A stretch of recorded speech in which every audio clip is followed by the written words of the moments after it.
In this next module, I'm going to do another demo edit of one of the papers that you turned in for the first assignment.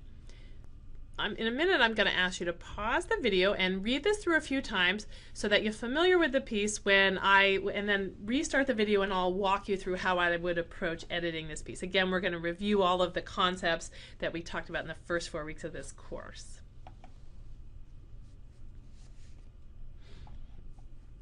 All right, so now that you've read the piece through a few times, you can see that this is a piece about what they're calling big data analytics. And the author is talking about essentially a review paper. So that's a little bit different than the other papers that I edited for you, because this is not talking necessarily about an original research, it's talking about a review paper. So it's a little bit easier to understand probably for a general audience, simply because it's a little bit more high level, it's not as technical. So the author's done a nice job of setting this up. Their language is generally pretty clear throughout. And I'm just going to reorganize things a little bit. So one of the things I'm going to do with this paper is notice the introductory paragraph. It starts right in on what the name of the paper and the authors of the paper. And that's fine, but I think we can start in with a little bit more of an interesting introductions. So we get in the introductory paragraph that it's a review paper, they define analytics in this way, and then we get this nice example of how analytics is used. So I think in the introduction, because you kind of draw the reader in, let's just start by illustrating exactly what we mean by big data analytics. And the author has that in their paper. So we're just going to move a few things around so that we start with an illustration of what big data analytics is rather than a definition. Illustrations are always more interesting to the reader than just kind of a general definition. So we get this nice statement down in the second paragraph. In our digital lives, we generate huge amounts of data, and that's the crux of big data analytics. So let's just start with that. Let's pull that up and move it right to the beginning. So in our digital lives, and we're not going to want to start with the parentheses there, but I don't think we need that. So let's just start with, in our digital lives, we generate huge amounts of data. And then a nice is the colon here, social relationships, purchasing behavior, watching of videos, etc. I'm going to change that to video watching just to be parallel here, video watching. And I don't like the etc. is a little bit too informal, so we'll just drop it and say and video watching. I think the reader can infer that there might be other types of data that we're generating, but those are 3 examples. So then we get big data analytics aims to construct the big picture from the minutia of our digital lives. Notice the repetition here, digital lives, digital life. So that might be telling you that we actually don't need to say this again. So that's a little bit of a general way of saying what big data analytics is, right? It constructs a picture from the minutia of our digital lives. Well, rather than saying something general, let's just say very specifically exactly what is it that the companies are doing with the data. So I'm going to define big data analytics by just saying what it is that the companies are doing rather than trying to give some kind of general definition. So what if we just jumped in with companies are analyzing these data, because we know this is about analyzing data. We get this down here in the world of analyzing data. And then what are the data being used for? Well, authors define analytics as a term that refers to any data-driven decision. So the data are being analyzed in order to drive decisions. So let's just say that. Companies are analyzing these data and using them to drive decisions. And now we've defined, essentially, big data analytics. So now we can put that at the end, a practice called big data analytics. So in case the reader doesn't know what we mean by big data analytics, we've now defined it. But notice I didn't say, let me define big data analytics for you. I said what it was, and then I put at the end that that's what the term is called, because it's always more interesting to say what something is, and the term itself is less interesting to people. So let's stick that at the end. So companies are analyzing these data and using them to drive decisions, a practice called big data analytics. So now you know that this paper is going to be about big data analytics, but you have a better sense of what exactly big data analytics is. And then we have this nice example about this online company, Zynga. So let's just move that up to the first paragraph.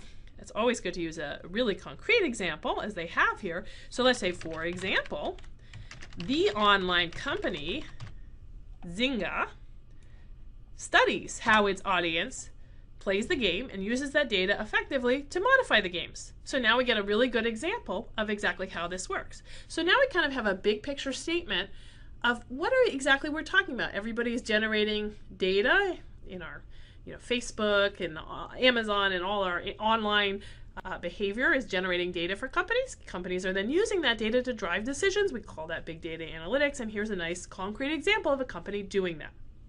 And now we can dive into the details of this particular review article. So, in a recent work on interactions with big data analytics, we probably don't need to say authors here. We can just say Daniel Fisher et al. I might change that to and colleagues.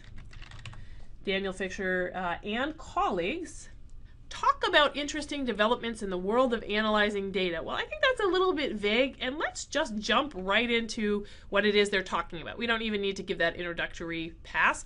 I've also, by the way, already included the material about what the term analytics means, and the data-driven decision idea is already in there, so we can cut that and just jump into and colleagues rather than say what the paper does twice. We can just jump right into it here. In a recent work on interactions with big data analytics, Daniel Fisher and colleagues review the state of the field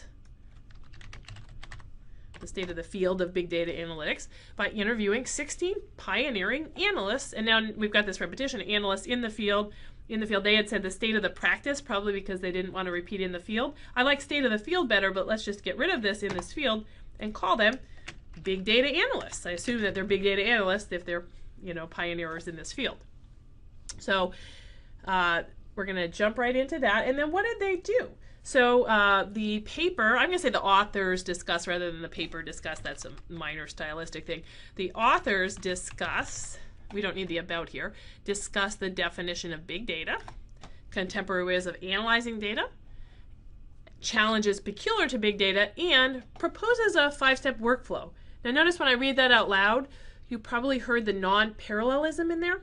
So that sentence isn't parallel. We get discuss definition, discuss challenges, discuss contemporary ways, and then we get this shift where there's a new verb introduced and proposes.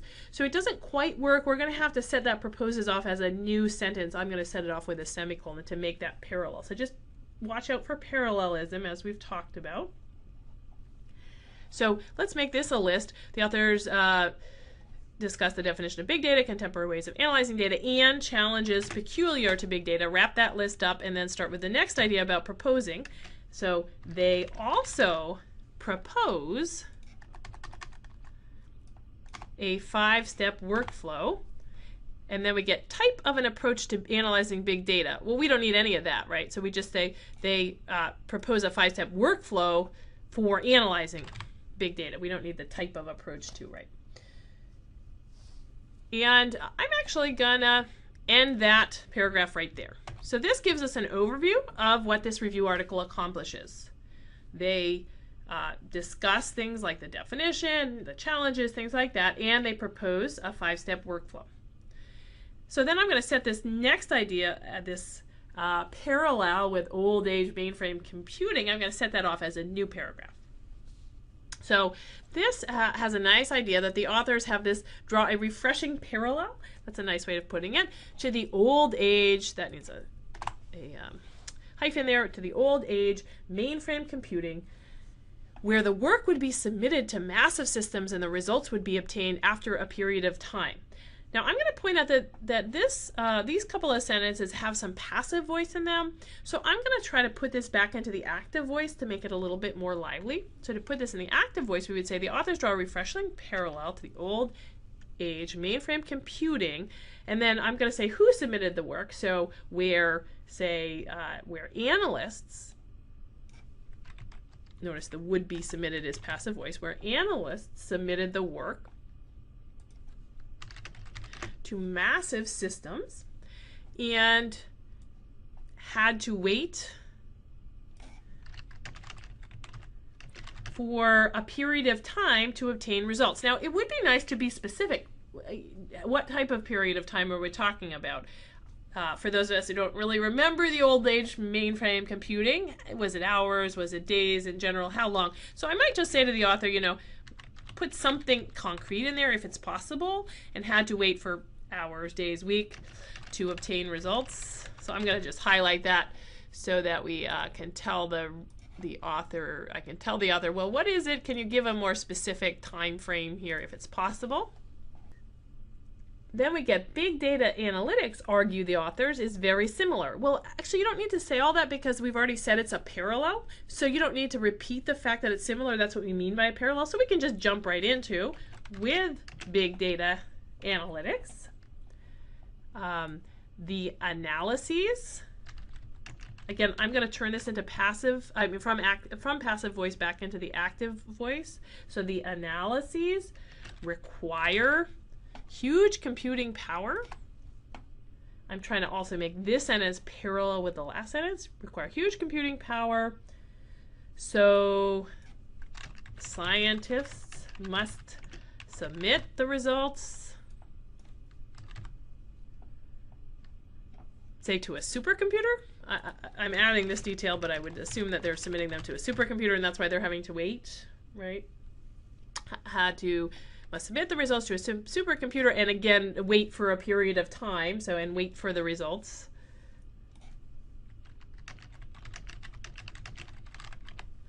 So this sentence is now parallel to the first one. So again, we have to submit things to a supercomputer, and we have to wait for the results, sort of like we used to submit things to mainframe computers and wait for the results. And then I would make this last thought just its own sentence. The end user computers, so we can just start with end user computers, are only used for viewing the results and not for processing. I'm going to change that just slightly to be a little more direct. So end user computers display but do not process the results.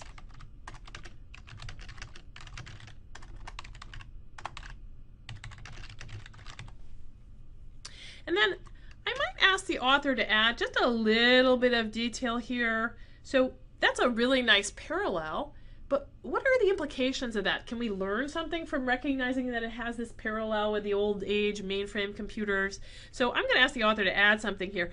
So what implications does this parallel have for big data analytics? So that's a little bit more, it's a kind of a cute parallel, but if it's just cute and it doesn't have any implications, then it's not that important. So there must be some implications of that. What implications does that parallel have that the author of this paper has spent a whole paragraph or a whole few sentences describing? So what are the implications of that? Add that in there.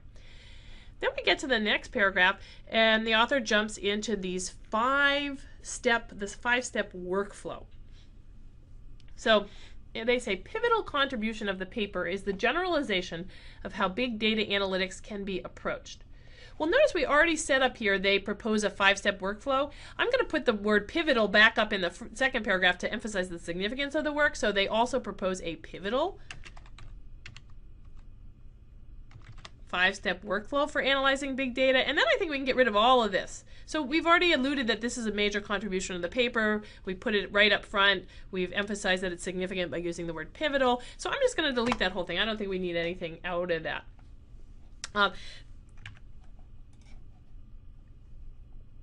So we're going to say the authors, how about the authors propose a general five-step approach. I'm going to get the idea of general in there, that it can be used across many different problems for big data analytics. So the author here originally had, here are the 5 steps suggested by the authors. But I'm going to flip that around and say the authors propose these 5 steps and then list the steps. So I'm not going to have the authors propose them rather than the steps were suggested by the authors. So we can get rid of that little bit. And now we have this list. So the authors propose a general 5-step approach for big data analytics, here are the steps. So acquiring data, choosing the right architecture for analyzing the acquired data, fitting the data for the chosen architecture, coding and debugging, and fine-tuning. There's the 5 steps. So notice how we've just streamlined this paragraph a little bit. This 5-step process repeats itself as many times as necessary until meaningful results are obtained. Now, I'm actually going to put a passive voice here, is repeated. This 5-step process is repeated. The reason is I don't think the process repeats itself. Is it self-sustaining? I'm not sure. It kind of seems like there must be somebody involved in repeating those steps. So maybe the author should clarify a little here. They could put this in the active voice. The scientist repeats the 5-step process as many times as necessary. I'm going to leave it in the passive voice because I'm not sure who the subject is there. But I think the unless the 5-step process is really self-sustaining, we have to assume that a scientist is involved. And then we get the paper cautions the skill gap in bringing the right proportion of scientific flavor in models created by business users. I didn't quite understand that last sentence, so I'm kind of guessing here, but what I'm thinking the author here meant to say is the paper cautions that that many business users have some skill gaps, currently lack, like many business users wouldn't be able to do these 5 steps, currently lack many of the skills to perform this workflow, something like that. So there's like a skill gap here. I'm getting that idea. So I think that the paper is cautioning that many business users may not have all the skills needed. And I'm wondering if the author here can add something they propose, what, to address this skill gap. So this is a review paper. I'm assuming that the authors of this review paper maybe, said something about how we might go about addressing that skill gap. So I might suggest that the authors add something in there. They propose something XX to address this skill gap. What did they propose to address this skill gap? Now, I want to point one thing out here. We get in the very introductory, then this second paragraph here, which introduces the review paper, we are told that the authors discuss the definition of big data, contemporary ways of analyzing data, these challenges, and they also propose this pivotal 5-step workflow. So in the body of this paper, we get the 5-step workflow, but we don't get any of this other things, the definition of big data, the challenges, etc. So I'm going to actually ask the author to add a paragraph here that addresses the things that that we've been told are in this review paper. So tell me something about, maybe you don't need to define big data, but tell me something about the challenges and the contemporary ways of analyzing data. Have a paragraph that addresses that, because we've been set up to be told that the review paper contains this. So give me something about that, and then give me the 5-step approach. So we need another paragraph here that adds those details. And then the final paragraph is reading really nicely. I'm going to just tweak a few things here. But we get this idea of the significance of big data analytics. So again, the author returns it to the practical application. So this is really nice. I'm just going to change a few words here. So we can just jump right in the potential. I think the potential of big data analytics is sufficient here. The potential of big data analytics, I'm going to say, is vast. And then a semicolon, for example. Companies can, this is companies mostly, companies can design more user-friendly interfaces, we need a hyphen there, enrich customer experience by analyzing the ways customers use the product, and understand healthcare spending. And again, these are all examples, so we don't really need the etc. there. That's a little bit too informal. So the potential of big data analytics is vast. For example, here's all the things companies can do with these data. And then we get this nice thought at the end. The limitation is only our human ability to think creatively and harness the exploding world of data. That's really nice language. The only little thing I'm going to tweak here is that there's something slightly funny about this, because it says the limitation is our ability to think creatively. So it's not our ability to think creatively that's the limitation here. It's sort of the bounds, the limit is the limits of our ability to think creatively. So this was a little tricky to set up. So I rearranged this sentence just slightly, and probably the author in their revision can even come up with a better way of putting this, but you have to change this just slightly so it doesn't sound like the human creativity is the limit. So I changed it to, I move things around in harnessing. So I moved this in harnessing the exploding world of data. I moved that to the beginning of the sentence to set this up. In harnessing the exploding world of data. Again, that's a really nice active descriptive clause there. Something like we are constrained, because you don't want to use the word limits twice. So we are constrained only by the limits of our human ability to think creatively, something like that. And I think, again, you could even probably do a little better in improving that last sentence, but it had a really nice idea, and it needs to be brought out a little bit more. So we get our final version here. I'll just move that down a little bit. I would ask the author, now we've got this nice opening that says exactly how data analytics is being used, give some nice more examples. I would ask the author to fill in a few things about exactly how long here, to be as specific as possible. to tell me what the implications of this parallel is, to add a paragraph that gets into this list of things that they said that the authors tackled in the review article. Maybe add a little bit about how, if the authors proposed a way to address this skill gap. And other than that, I think it's reading really well now. It started out really well, and I've just moved a few things around to bring out a few things. There's a few more details we need, but I think the author did a great job on this one, and it's reading really well now. The preceding program is copyrighted by the Board of Trustees of the Leland Stanford Junior University. Please visit us at med.stanford.edu.